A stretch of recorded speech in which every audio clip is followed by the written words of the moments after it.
controla, Meu Deus, Filipão. se controla. Se controla, que a gente não Meu pode Jesus, gritar. estamos num cenário que só Deus... Filipão, a gente E o começa convidado muito... para liberar, porque o convidado de hoje, meu Jesus... A gente começa muito escandaloso. A gente começa gritando muito. Vocês conhecem, vocês Fazendo sabem. sambinha. Rapaz, tem todo um movimento. Hoje a gente está Tentando se controlar. contido, Tentando se controlar. mas com muito carinho também. muito carinho, com sendo toda muito bem certeza. recebido Com nesse toda local certeza. que é histórico no Rio de Janeiro. É verdade. Esse programa vai entrar para a história do Miló. Do Miló. É verdade. Eu O tô- Miló hoje está fazendo um episódio exclusivo, coisa que pouquíssimos podcasts por aí Exatamente. fazem. Você tá reparando que nós estamos num cenário diferente, inclusive um Isso. lugar lindo, com uma luz linda. Porque, afinal de contas, nós temos um convidado especial, a gente já pode apresentar ele, mas antes, Filipão, nós temos um recado importante. Exatamente. Olha só, como sempre nós fazemos, você pode participar aqui do Miló Podcast mandando a sua pergunta, a sua sugestão de convidado também, e também curtindo e compartilhando esse vídeo para qualquer pessoa que você possa e consiga transmitir esse episódio, porque eu creio, eu tô gaguejando, Tá nervoso, tá Tô muito nervoso. nervoso, rapaz. Então, olha só, para deixar a gente mais calmo, se inscreva aí no canal, Isso aí. ative o sininho, dá o like, Exato. para você receber toda a notificação de conteúdo novo aqui no Miló, todo episódio novo que você Isso. tiver que entrar no ar, você vai receber a notificação do YouTube. Nós também temos um canal de corte, se chama Corte do Miló. Vai aí. lá, se inscreva também, todo episódio que a gente grava, a gente faz alguns cortes e coloca lá no canal, beleza? Exato. Então, vamos fazer devagarzinho? Vamos fazer devagar, porque essa Devagarzinho. mesa é histórica. Fiquei Exato. sabendo hoje, tá? Vamos fazer o rufar dos tambores Que aqui. rufam os tambores. O nosso convidado de hoje, Filipão, é ele! Dom Orani Tempeste. Tempeste, arcebispo do Rio de Janeiro. Dom, não sei se eu dou um soquinho, se eu só apertar, dá um soquinho, né? Tudo bom com o senhor? Tudo bem-vindo. bem, tudo bem. Mas vocês podem fazer à vontade, como sempre fazem, né? Eu sei, Não, eu sei. não há nenhum problema. Não dá. Não A dá? gente começa muito A gente escandalosamente. começa muito A galera lá escandaloso. na rua ia escutar a gente gritando. Já ia escutar. Ah, mas aqui tem problema nenhum. não tem problema. Tem vários que passam gritando aqui na rua também. Né? Não tem nenhuma dificuldade, não. E você só está acostumado, né?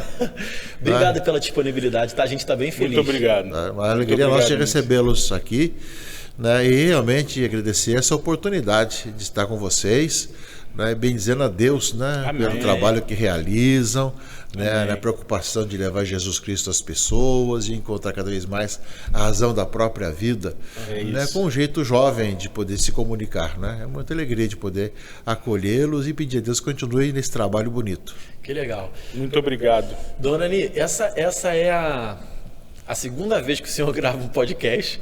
Pouco antes da gente gravar Isso o aí. senhor estava gravando outro que a gente não pode dar spoiler. É. E aí eu ouvi na gravação, o senhor é de São Paulo, que o senhor ama clube que tem cores preto e branco, então eu tenho quase certeza que o senhor é Meu botafoguense, né? o senhor Deus. é botafoguense, não é isso, Dona Ani? Não, eu sou santista. Eu sou santista porque eu sou da época de Pelé, Pepe, Coutinho e tudo mais. Mesma época de Garrincha, Didi. Também, né? Parentinha. E naquela época tinha, né? Santos muitos e craques, né? Botafogo É e verdade. tudo mais. Então, sem dúvida que na época, como eu sou do interior de São Paulo, tinha todo o time do coração, que era o Santos, né? E tinha seus adversários, que era Corinthians, São Paulo, tudo mais, não é? Agora, é claro que dentro dessa realidade de preto e branco, cor da minha ordem ciência, cor do meu time também, da minha cidade natal, Rio Pardo, claro, né, aqui no Rio de Janeiro, por ligação, né, sem dúvida, né? Olha, o senhor não Mas- sabe como o senhor deixou esse rapaz feliz agora, hein? Deixou muito feliz ele agora. Mas Posso- agora, vindo para o Rio, eu já fui em todos os clubes, recebi todas as camisas, né? Já estive em Exato. todo lugar, e agora não tenho o direito mais de se torcer para um ou para o outro, para que todos possam fazer o melhor possível. É verdade, é uma brincadeira Muito nossa bom, aqui. muito A bom. gente nos episódios, ele é flamenguista, né? É. E eu sempre fico Não, falando que o sim. time dele é ruim. Não, na verdade, o Flamengo é quase unanimidade no Rio de Janeiro, né? Infelizmente, é quase verdade. O unanimidade. senhor sabe né? que são vitoriosos os rubro-negros né? Andando piorando um pouquinho ultimamente, né? Mas sem dúvida que a maioria do carioca, e não só, mas também no Brasil também, porque quando havia as transmissões de televisão dos jogos, aqui o Rio transmitia sempre em rede para o Norte, Nordeste. Isso, exatamente. Por exemplo, quando estava em Belém, sempre eram os times do Rio que chegavam. Enquanto que São Paulo ia mais para Minas Gerais, etc. A questão das redes todas que tem as opções, né? Hoje já está bem diferente. Hoje está multiplicado, né? São Paulo ganhou uma proporção. Meu pai é cearense, então eu vou a minha vida toda para o Ceará. Quando eu era mais garoto, o que passava em Fortaleza eram jogos do Campeonato do Rio de Janeiro. Exato. Hoje em dia se passa mais jogos do Campeonato de São Paulo. Então, quando eu era garoto, tinha muito botafoguense, muito flamenguista lá no Ceará. Hoje em dia, por passar mais jogos de São Paulo, eu tenho gente da minha família que torce por São Paulo. Eu falo, cara, você tem que torcer pro Ceará ou pro Fortaleza, não tem que torcer para São Paulo, nem para Corinthians, nem pra... mas em cada lugar tem, por exemplo, em Belém, onde eu fiquei, tinha o Paysandu e o Remo também, verdade, né? É verdade. É uma disputa bastante séria ali, né? É verdade. Eu tenho uma camisa do Remo, inclusive. Eu acho linda a camisa do Remo, aí eu fui comprar a camisa do Paysandu. Tava caro, eu falei, não, deixa pra depois. Tá muito caro, deixa pra depois, até hoje eu não comprei. Dona Ani, eu frequentei, a gente... Já foi alguma missa? Sim, eu lembro que eu comentei com você que eu fiz uma catequese que se chama, catequese. Desculpe, na escola pública, que tinha esse evento, e eu fiz para me sentir parte e tudo, gostei muito na época. Mas assim, eu sempre fui evangélico, mas eu fui para fazer parte, para entender, conhecer. Eu sempre gostei de conhecer coisas novas e tudo. E eu sempre estive próximo da igreja, né? A minha madrasta, ela é católica, então sempre tive essa vivência, visitei algumas igrejas, inclusive no Ceará, no interior do Ceará. Mas ainda assim, eu não sou um entendedor. Então, por exemplo, uma dúvida logo de cara, assim, o que faz um arcebispo da Igreja Católica no Rio de Janeiro? Sim, qual é o trabalho do senhor? Como é que é a missão do senhor no dia a dia, sabe? Nossa senhora, como é que eu vou fazer para falar isso tudo? É muita coisa, né? A Igreja Católica, ela tem assim, as dioceses, que são circunscrições, né, de uma certa região, pode ser uma cidade como é o Rio de Janeiro, ou pode ser várias cidades, né, uma diocese, que tem o serviço de um bispo. Então o bispo está à frente de uma diocese com várias paróquias, dezenas, centenas de paróquias, que ou é uma cidade ou várias cidades, não é? E o bispo tem essa responsabilidade de viver, de servir essa região toda, animando os sacerdotes, o povo de Deus, né, orientando as pessoas, organizando a igreja local, etc. Como nós temos também na Escritura, temos lá, Paulo deixou alguém numa cidade, deixou noutra, que ficava organizando a igreja ali, não é? Então, assim, também o bispo também, né, como também no começo da igreja sempre teve alguém que ficava à frente daquela cidade, de Éfeso, da Galácia, tudo mais, sempre tem, e o bispo tem essa função, né? E essa função ele exerce com os sacerdotes, com os padres que são subdivisões da diocese, para poder ainda mais servir cada região da diocese. Então o bispo ou o arcebispo porque as dioceses elas também têm uma certa ligação entre si. As dioceses de uma mesma região, embora não haja uma hierarquia, mas há um serviço mútuo que, então é o arcebispo que se coloca como sinal de unidade daquela região toda, né? Nesse caso, a Arquidiocese do Rio de Janeiro, ela comporta várias dioceses que estão ao seu lado, como o Duque de Caxias, Nova Iguaçu, Valença, Volta Redonda, Itaguaí, e tudo mais que estão unidos nesse sentido, né? Então a Arquidiocese tem essa função. Cada diocese tem um bispo, que é responsável pelo trabalho ali, e que tem os seus sacerdotes, tem seus diáconos, tem o povo, tudo mais que fazem tanto as suas paróquias como as igrejas matrizes, como as capelas, etc., né? Então o bispo tem essa missão de estar servindo uma região, né, da igreja. Só isso tudo, né? Meu Deus, trabalho árduo. E o senhor gosta? É dom, né? Sim, eu acho que a questão é de chamado, né?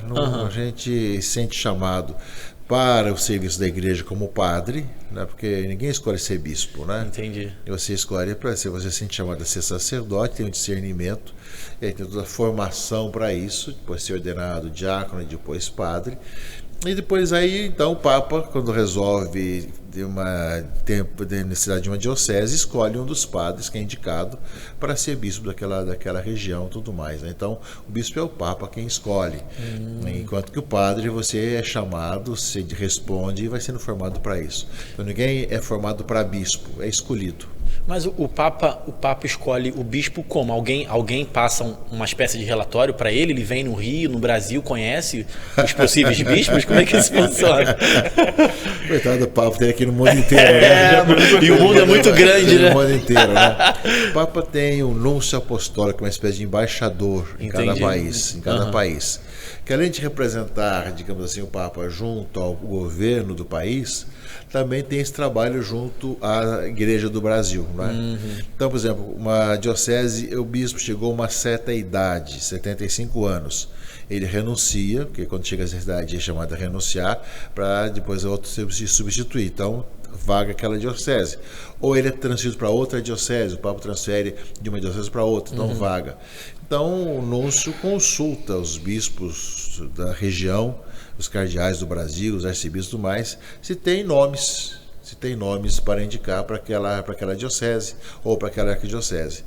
Você pode indicar 3 nomes, o mais você quiser, dizer os nomes, os porquês que tem um perfil para aquela diocese, e a anunciatura apostólica vai vendo com todas as opiniões que chegam e vai selecionando, vai vendo os perfis, o tipo de padre e tudo mais que tem, ou de bispo também quando é transferência, e vai se depois no final de uma apuração, chega-se a 3 nomes, que aí manda para Roma, passa primeiro para a congregação dos bispos, que tem todo um exame também, e depois de passar pela congregação dos bispos, manda na mão do Papa, que ele escolhe um dos 3 nomes.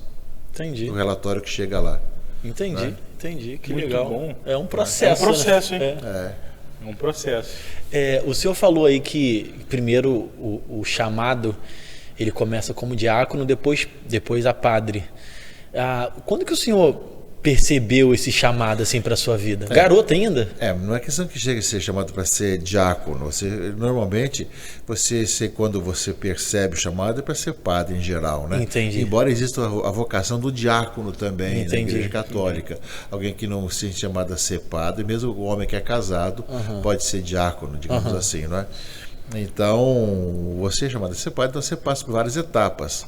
Você tem que ser, primeiro, ser leitor, acólito, depois diácono, depois ser padre. Então, são várias etapas de formação, né? Além do curso acadêmico de filosofia, teologia, tudo mais, que faz tudo isso parte. Então, isso tem que fazer para ser padre? Tem que ser formado em filosofia e teologia. Caramba, que legal. São pelo menos 7 anos, 8 anos, dependendo do curso que você faz, né? Mais o propedêutico, que é a preparação, tudo mais. No mínimo são 8 anos depois do ensino médio, né?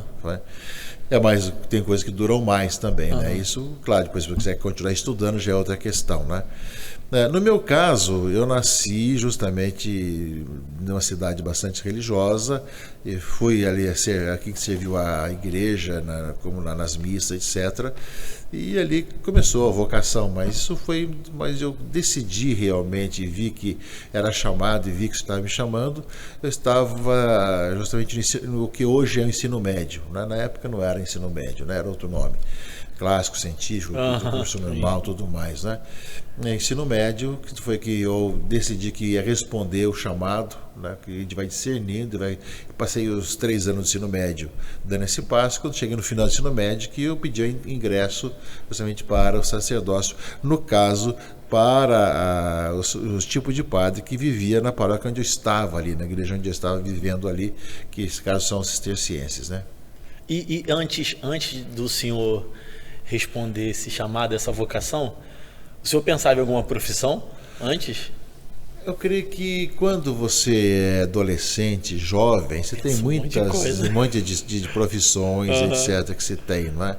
Então, é medicina, engenharia, tudo mais. E assim é que, na época, eu tinha que decidir e a minha tendência foi mais para ciências exatas. Por isso mesmo que eu cursei, na época chamado ensino médio de hoje, o científico, né? Tinha o clássico, científico. O clássico era muito mais as humanas, científico mais as exatas e normal para os professores. Eram 3 possibilidades. Eu cursei o científico, que era mais as exatas. A minha tendência era mais essa linha aí. Matemática. Né? Exatamente. Né? Mais questão com de engenharia e tudo mais. Mas essa tendência ali de preparação desse lado. Né? Então essa é a minha tendência. Mas quando estava começando, eu vi que não era nada disso. Né? Hoje a sua vocação, o seu trabalho, basicamente é humanas, né? Não sei. Não tem nada de exatas. Não tem nada. Relacionamento, pessoas o tempo todo. Atendimento. Exatamente, né? As ciências exatas ficou apenas nos 3 anos de ensino médio. Entendi. E, Dom Arani, como é que é o seu dia a dia? Assim, imagino que a agenda do senhor seja bem cheia, o senhor tem missa todo dia. O senhor atende qualquer tipo de pessoa?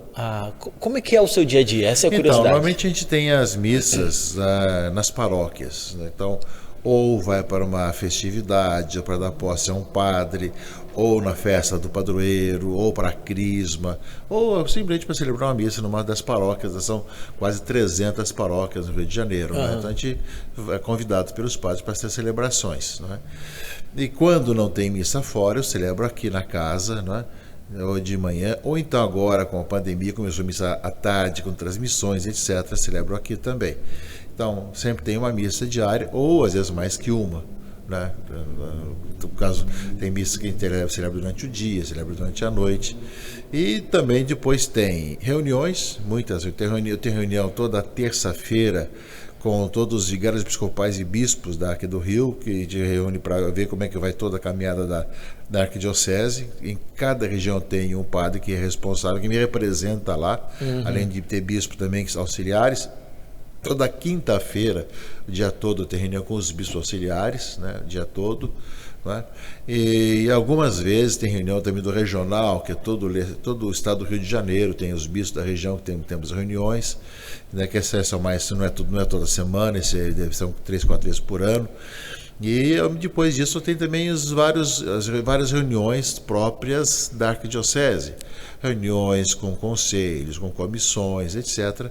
E as audiências, se a pessoa quer falar com o bispo, vai por N razões, né? Então, ou fala com a secretária, tudo mais, e marca uma audiência para falar justamente comigo, a gente recebe as pessoas. Que legal. E o senhor tem folga, não? É isso que eu ia perguntar. Eu fiquei cansado só dele falar aqui. Eu fiquei ofegante aqui. Mas o senhor tem folga? Tem algum momento que dá uma respirada sozinho, assim, com descanso de mente, né? Porque a mente também cansa, né? É a hora que vai dormir à noite, né? Essa é a folga. Ou seja, não tem folga. Não tem folga. Que beleza. Dorani, é engraçado a gente... Engraçado não, curioso. A gente conversando e percebendo várias semelhanças. Por exemplo, a igreja evangélica, ela tem vários líderes, né? Ela não tem um líder só comandando todo o escopo da igreja. Então, existem lideranças diferentes, com igrejas diferentes e visões diferentes. Mas várias igrejas possuem um escopo muito parecido. Por exemplo, um pastor de uma igreja local, que ele é cuidado por um pastor regional, que cuida de uma região e tal, que é cuidado por um pastor estadual, que é cuidado por um pastor nacional, sabe? Então é basicamente a mesma divisão dos padres, sabe? E aí eu vou escutando o senhor falar e vou tentando fazer essas associações. Mas enfim, a gente do Miló, desde que a gente começou a gravar, a gente tem a intenção de mostrar a pluralidade do evangelho. Isso aí. Falando do meio protestante, existem muitas lideranças e muitas visões diferentes. E aí isso aí sou eu falando. Muitos líderes, eles batem de frente com o outro, discordam e tal. Só que a gente acredita assim, cara, num evangelho plural, no evangelho em que é evidenciado na Bíblia. Então, quando a gente começou esse podcast, era mostrar essa eu sempre tenho dificuldade, né, Filipão, de falar essa palavra. Essa pluralidade do evangelho. E estar aqui com o senhor hoje é essa essência, sabe? Porque a gente acredita no mesmo Deus, a gente acredita no Jesus que morreu na cruz. E a pergunta que eu vou fazer para o senhor é como que o senhor enxerga, assim, como o senhor se relaciona com as igrejas evangélicas no Brasil? Sim, é só lembrar uma coisa, nessa questão do bispo local de uma diocese, ele tem a sua própria autoridade, quer dizer, ele está ligado tem essa diferença, ao Papa, né? Sim. Existe, digamos, uma conferência episcopal, caso a CNBB, que é uma articulação entre os bispos, mas não tem a dimensão de ser acima dos bispos, né? Então, cada bispo na sua diocese é o apóstolo, né, que está ali, de ser dos apóstolos, que está ligado diretamente a Pedro, né? Aquele cidade a Pedro, nesse sentido aí, né? Embora tenha o arcebispo, tenha tudo mais, outras ligações. A minha ligação com a igreja evangélica já vem desde a minha cidade natal, né? Eu me recordo já ainda na escola primária, eu tinha junto comigo que estudava junto comigo, um presbiteriano, né? Estava junto comigo. Eu lembro que nós conversávamos, tinha algumas perguntas que fazia sobre missa e tal. Eu lembro que essa pergunta que se responde que eu não conheço, não sei o que é missa, né? Então, mas não era nada de escola, não era coisa de almanaque, coisa assim, né? Então a gente tinha assim, um relacionamento muito tranquilo, né? Depois, como padre, eu fui muito tempo capelão de hospital, né? Me recordo muito bem, né, de um pastor, né, que estava hospitalizado, né? Eu fui atender, passei por ali, peguei a Bíblia dele, li, rezei com a Bíblia que estava ao lado dele, junto com a esposa. Ele acabou falecendo. Me recordo quando fui celebrar a missa no hospital, soube disso. Eu saí dali, celebrava 6 da manhã, passei da igreja presbiteriana, estava só o caixão e a esposa, mais ninguém ali. Passei por ali, rezamos um pouco. Então tinha esse relacionamento muito fraterno, né? Inclusive a esposa, a viúva, mais tarde, eu não sabia, ela morava perto da casa da minha mãe, que minha mãe também morava ali, ficaram muito amigas as duas depois, né, inclusive.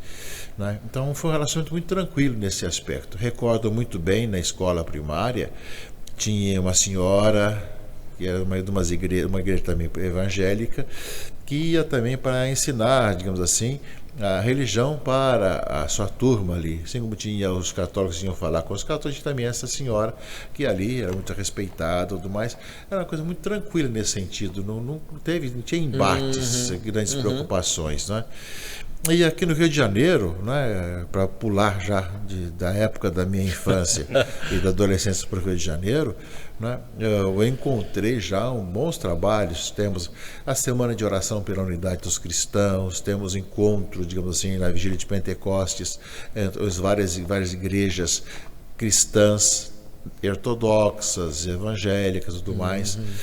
E temos aqui, inclusive, uma comissão de diálogo ecumênico interreligioso também, né, com várias igrejas evangélicas que participam também, inclusive pentecostais também. Né? Então são situações que há uma facilidade muito grande de conversa, de entendimento, né, com todos, né? Acho que pelo menos esse aspecto de pastores, de encontros, etc., temos um bom relacionamento. Além de ter reunião com outras religiões também, mas no caso dos evangélicos, temos muita abertura, inclusive com as igrejas evangélicas maiores que temos aqui no Rio de Janeiro também, né, com seus responsáveis, seus representantes. Né? Quando nos encontramos em reuniões ou também em alguns eventos, a gente tem um bom relacionamento, uma conversa muito tranquila. Que legal, é muito legal escutar isso do senhor, né? Porque eu tenho uma história dentro da igreja evangélica, o Filipão tem uma outra história, e acho que nem é o caso a gente falar muitas coisas que a gente viveu, mas a gente já viveu muita intolerância, sabe? Por coisas bobas, detalhes pequenos e tal. Então, saber que existe um movimento ecumênico, exato, em que líderes conversam, dialogam e rezam, verdade. Isso é muito legal. Eu fico bem feliz. Quando eu já conversei com o Paulo algumas vezes sobre esses movimentos ecumênicos, né? Inclusive queria mandar um abraço pro Paulo. Alô, Paulo. Um abraço para você, meu amigo, tá aqui assistindo. A gente já conversou algumas vezes sobre essa comunicação entre os líderes, né? E acho que é importante para o desenvolvimento de mais tolerância, de mais respeito entre os líderes, entre as religiões mesmo, né, Doni? Sim, nós temos esse relacionamento tanto com as igrejas não católicas históricas, né? Aquelas igrejas históricas como ortodoxa, tudo mais, etc., como as igrejas evangélicas mais antigas também, né? Como as igrejas evangélicas mais recentes, como as pentecostais, neopentecostais. É claro que com alguns líderes, né? É difícil abranger todas, imagino, são lógico, muitas, etc. é verdade. A gente acaba abrangendo um pouco essas lideranças, mas há um diálogo muito respeitoso e muito tranquilo com relação a isso, né? Nós temos, inclusive, uma comissão que nos reunimos todo mês, né? Tanto de cristãos como também de outras religiões, conversando sobre assuntos comuns, preocupações comuns. Tem inclusive uma live semanal sobre esses assuntos, onde várias religiões intervêm, né? Também o diálogo interreligioso também faz parte, né? Enfim, esse poder ver que o outro pensa diferente, reza diferente, tem convicções diferentes, né? Mas também tem o coração voltado buscando a vida e a verdade. É verdade, isso é lindo. Conversando com alguns pastores, assim, eles também, alguns, né, não todos, possuem uma agenda bem puxada também, com muitos compromissos. E aí eu faço uma pergunta para eles. Eu vou fazer uma pergunta para o senhor também, que é assim, na verdade eu vou fazer duas, né? A primeira é, como que o senhor vive Cristo dentro da sua agenda? Sabe? Dentro de vários compromissos, de cansaço físico. Como que o senhor vive Cristo? Como que o senhor tem momento com ele, sabe? Então não existe outra razão da minha vida a não ser justamente estar com o Senhor, tudo que se faz e age e tudo mais. Então, mesmo no cansaço, eu me recordo bem que Jesus estava para descansar quando encontrou uma multidão e logo ele também parou para tomar conta daquela multidão como ovelha sem pastor, não é? Então eu sempre recordo disso, ou seja, que a gente está encontrando com ele cada momento, seja no momento que a gente para rezar, né? Temos as orações, inclusive os católicos têm textos próprios dos salmos que rezam várias horas por dia, etc. Também aquilo que é espontâneo também dentro da própria situação de cada um, né? Mesmo quando eu vou celebrar a missa fora, que tem um tempo para chegar lá, a gente vai diante das coisas que a gente vai vendo pela estrada, e acaba rezando as intenções que a gente vê, tantas situações positivas e negativas, também ruins, às vezes durante o caminhar, a gente vê a presença de Cristo em cada momento. Ou seja, o que você faz para o menor dos meus irmãos é para mim que você faz. Até para aquele que vem, às vezes, pedir alguma coisa na janela, tantas situações assim, né? De poder passar a vida toda vendo que é por Ele, nele e em Jesus Cristo que a nossa vida tem sentido. E não tem outro sentido da vida a não ser nele, né? Então, seja quando se faz uma oração particular, pessoal, seja quando se está trabalhando também, né? O fato de ter o tempo de oração pessoal que faz com que você possa rezar sempre também quando você está trabalhando também, né? E quando você está atuando, não só celebrando, mas também conversando com as pessoas que vêm procurar, que vêm perguntar, tudo mais. Tem esse momento de oração, de reza no individual, faz toda a diferença, né? Exato, que faz com que você possa rezar também em tudo que você faz. Tá. Eu tô com um pouco de receio de fazer algumas perguntas. Eu posso ficar de boa, né, dona Ani? Pode. Qualquer coisa, só se eu falar assim, Evandro, eu não vou responder isso. Puta pergunta. Não tem nada demais as perguntas, mas eu fico com um pouco de receio. Por exemplo, eu vou fazer a mesma pergunta para o senhor que eu faço para alguns pastores que a gente recebe para conversar. E a pergunta que eu faço para eles é o seguinte: pastor, servir como pastor também é chamado, é vocação. Em algum momento, depois de ter aceitado a vocação para ser pastor, o senhor já parou para pensar assim, caramba, eu não quero mais ser pastor não, porque é muito trabalho e tal. Ser padre, ser bispo, o lado humano, já falou isso na vida do senhor também? Olha, tem alguns casos de padres que acabam deixando também tudo mais, verdade. Acabam deixando. Cada um tem uma história, cada um tem uma história. Depende de como você trabalha a questão dos problemas e dos reveses da vida e das frustrações que vão aparecendo, que muitas vezes você pensa que vai dar certo uma coisa e não dá também, não é?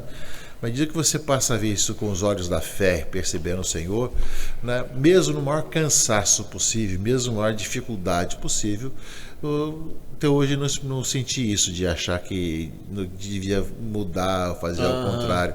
Eu sempre conto a história justamente de quando Jesus falava justamente no Evangelho de João capítulo 6 sobre o pão da vida, sobre que ele é o pão da vida, que o seu corpo é comida, seu sangue é bebida, tudo mais. E alguns começaram a ir embora, né? E aí Jesus dirigiu-se para os apóstolos: vocês também querem ir embora? Né? E Pedro respondeu o quê? Né? Para onde eu vou? Para onde iremos, Senhor? Só tu tens palavras de vida eterna, né?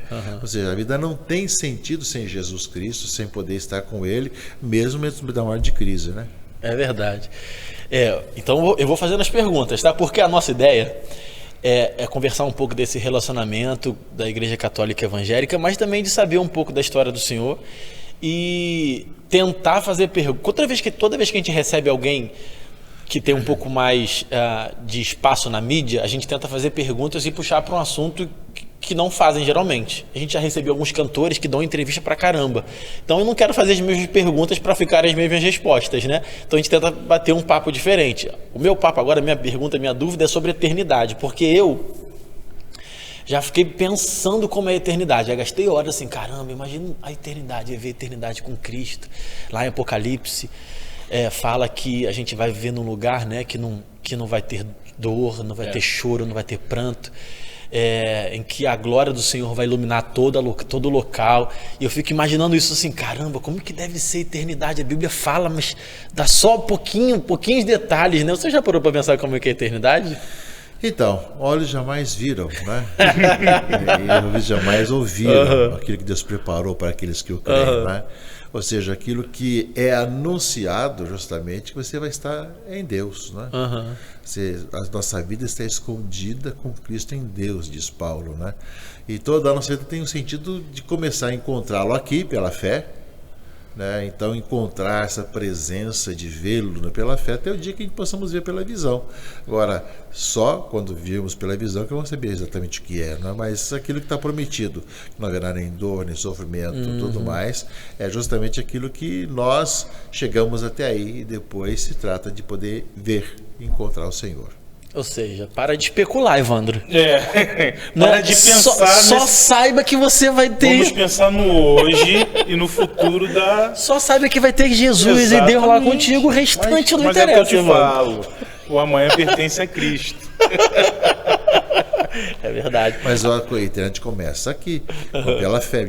Pela fé você percebe, encontra o Senhor, e mesmo mais difíceis, você passa a encontrar a razão da sua vida, mesmo as dores mais difíceis, mesmo numa doença muito difícil, você o encontra, né? Até o dia de poder vê-lo face a face. É verdade, até esse podcast, Dorani, é um pouco fruto da gente responder o chamado de Deus nas nossas vidas, né?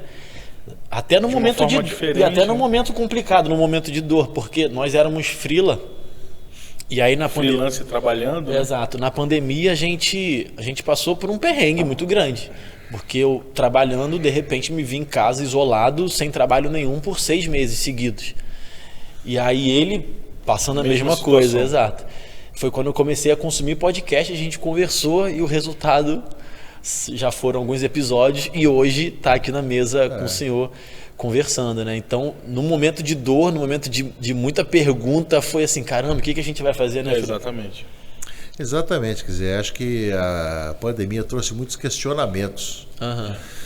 E descobriu-se essa fragilidade humana, né? Quer dizer, um vírus que você nem está vendo, quando matou tanta gente, né? Quantas pessoas morreram por causa dessa contaminação, de estarmos aí. E foi dito, né, que nós precisamos aprender com isso, mas pelo jeito não aprendemos não, né? Continua, aumenta a guerra, continua as violências, etc. A gente não aprendeu a ser irmão e irmã e conviver, fazendo bem uns para com os outros, né? Enquanto nós temos tempo, né? Façamos o bem aos outros, como diz para os Gálatas, né? Enquanto temos tempo, façamos o bem, né? Ainda não aprendemos, a gente costuma ainda ver as coisas, na hora que está no aperto, pensa que vai mudar, vão voltar ao normal, e volta ao normal, mas o normal complicado, né? O normal que ainda continua de violência, de fome, de guerra, tudo mais, né? Infelizmente, os homens demoram para aprender. Como é que foi a passagem da Igreja Católica nessa pandemia, assim? A igreja passou por problemas? Porque, falando de igreja evangélica, algumas tiveram que fechar o templo, ficaram exclusivamente online, agora estão voltando a procurar... Se reinventaram com câmera, com transmissão. Muitas igrejas e pastores não tinham transmissão online no YouTube, e aí começaram a fazer por conta da pandemia. Como é que foi com o senhor, com a igreja? Então, nós já tínhamos algumas igrejas que transmitiam já celebrações, pregações, missas, etc. Mas eram poucas, né? Poucas que faziam isso, né? E como também tinha as TVs também faziam. Mas com a pandemia, que foi necessário fechar tudo, né? Durante aqueles meses que tudo ficou fechado. Então, as igrejas de cada região que não tinham, né, as transmissões, hoje com qualquer celular se faz transmissão. É verdade. Então passaram a transmitir para o seu público ao redor, do entorno. Mas só que saía para mais longe, evidentemente, que da internet vai para o mundo inteiro. Mas para que as pessoas do entorno pudessem também participar da missa da sua paróquia. Eu tinha também muitos padres que telefonavam para as pessoas, falavam com as pessoas, conversavam com as pessoas por telefone. Então, muitas situações que foi reinventado realmente, aquele tempo que houve aquele isolamento maior, né? Então, foi um momento de poder redescobrir realmente essa importância da comunicação. Que legal. O Dom Adelino estava falando aqui a respeito, parece que a humanidade não aprendeu nada. Nada não, coisa. Pouca coisa, exato. Não posso colocar palavras aqui que não foram ditas, né? Eu acho que a humanidade aprendeu pouquíssima coisa. No momento dessa gravação que está sendo feita, não sei como que vai ser na exibição, espero que esteja melhor, mas está acontecendo uma guerra entre Rússia e Ucrânia, e a gente torce e ora para que aquela situação seja resolvida, né, o mais rápido possível. Recentemente, nesse final de semana que passou, teve uma barbárie no México entre dois times de futebol. Cenas que eu nunca vi. E olha que eu já vi bastante violência, que eu sou um frequentador de estádio de futebol, né? Cenas que eu nunca vi aconteceram lá no jogo entre duas equipes do México. Então, realmente é assustador assim, ver para onde está caminhando a humanidade, ou algumas coisas que a humanidade é capaz de fazer. Apesar de eu estar conversando com a minha esposa ontem, e a gente se viu num assalto em que uma menina foi assaltada dentro de um Uber, Dom. E aí eu falei assim com a minha esposa, eu falei, pô amor, a humanidade ela ainda é muito boa, só que quem é ruim faz um barulho muito grande, porque um rapaz, Dom Arani, roubou o celular da menina e saiu correndo. O motorista do Uber, que não tinha nada a ver com a história, parou o carro na hora e saiu correndo atrás do rapaz, e o marido da menina que estava no carro também saiu correndo atrás. Eu parei o carro para ajudar a menina que ficou sozinha. Um amigo meu de moto parou atrás. Um outro carro, que também não conhecia ninguém, parou atrás do carro da menina. E de repente, umas 15, 20 pessoas estavam ali para dar suporte, né, à menina. E depois o motorista do Uber e o marido da menina que voltaram. Então eu falei isso com a minha esposa. Eu falei, caramba, um rapaz assaltou e causou um transtorno enorme, mas 15, 20 pessoas pararam para dar suporte à menina. É que assim, quem faz maldade faz muito barulho, mas ainda existe muita gente boa no Brasil, no mundo, né? Exato, aí está o papel dos cristãos, né? É verdade. A missão dos cristãos de serem sinais justamente dessa presença amorosa de Deus junto às pessoas. Aí está a diferença, que a violência existe, assalto existe, guerras existem, mas o bem que se faz é muito grande, né? Através daqueles que amam o próximo, amém, que fazem bem aos outros. E aí está o nosso papel de sermos sinais de que é possível um mundo diferente, possível um mundo que se faz o bem. E nessa questão de fazer barulho, tem um ditado antigo que fala, quer dizer, uma árvore que cai faz muito mais barulho do que uma floresta inteira que cresce silenciosamente. Não é? Caramba, é verdade. Não é? A floresta cresce silenciosamente, e a árvore faz mais barulho. Mas tem que se ver essa floresta que cresce. Temos que ser essa floresta que cresce, que faz o bem, que anda no caminho certo, né? que faz que as coisas mudarem para o bem. Então, a beleza, né? E a nossa missão é essa. Que legal. Não, vou fazer uma pergunta agora sobre... Caramba, o senhor me ajuda? Tem um movimento carismático da Igreja Católica. Renovação Carismática Católica. É isso, é que tem um... A Igreja Evangélica Protestante, principalmente a pentecostais, existe um movimento espiritual que eles chamam de dom espiritual, que é o falar em línguas. Sim. Em línguas estranhas, alguns falam línguas repartidas e por aí vai, ou línguas dos anjos. Esse movimento carismático da igreja, eu já vi algumas pessoas, inclusive, falando também em línguas e tal. Isso acontece de fato nesse movimento? Na verdade, eu queria que o senhor explicasse um pouquinho sobre esse movimento. Existem muitos movimentos de espiritualidade na Igreja Católica, muitos movimentos de espiritualidades, né? E a Renovação Carismática é um deles, né? Um deles que tem uma grande repercussão, um grande trabalho, né, em todo o mundo, né? Que tem nomes diferentes conforme o lugar do mundo que se está.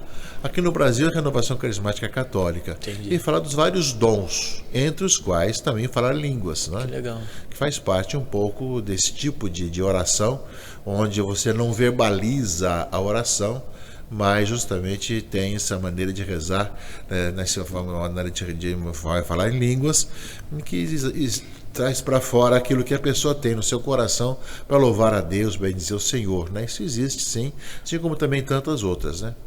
Entendi, que legal. Eu acho que a gente pode encaminhar já aqui para encerrar. Eu queria agradecer muito o senhor. Muito mesmo.